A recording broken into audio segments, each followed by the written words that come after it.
Mes chers compatriotes, la CENI vient de rendre publics les résultats provisoires globaux de l'élection présidentielle du 18 octobre.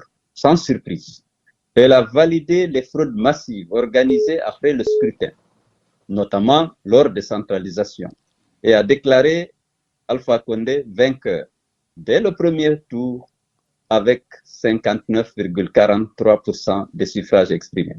L'UFDG et ses alliés de l'Alliance nationale pour l'alternance et la démocratie, ANAD, rejettent catégoriquement ces faux résultats et appellent les populations à se mobiliser pour défendre par tous les moyens légaux la vérité des urnes qui donnent leur candidat vainqueur avec 53,84%.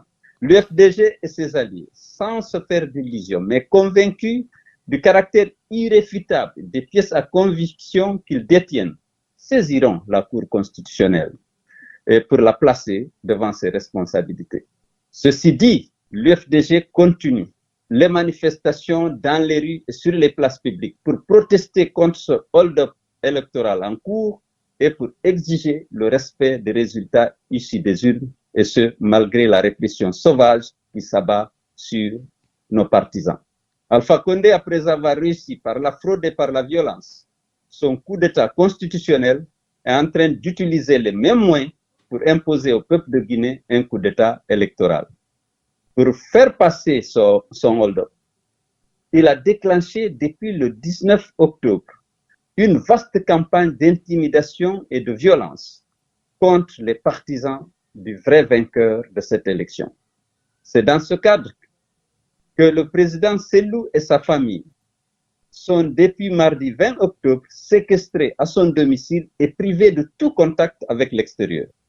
Ses bureaux et le siège de son parti ont été vandalisés par l'armée, la police et la gendarmerie qui occupent toujours les lieux. Avec l'appui de l'armée qui a été réquisitionnée à cet effet, une répression aveugle s'abat sans discernement sur ses partisans. Le bilan provisoire de ces exactions inouïes est à l'heure actuelle de 27 morts, près de 200 blessés par balle, des centaines d'arrestations et d'importants dégâts matériels. L'UFDG et l'ANAD expriment leur solidarité avec les victimes de ces exactions et présentent leurs condoléances émues à tous ceux qui ont perdu des proches.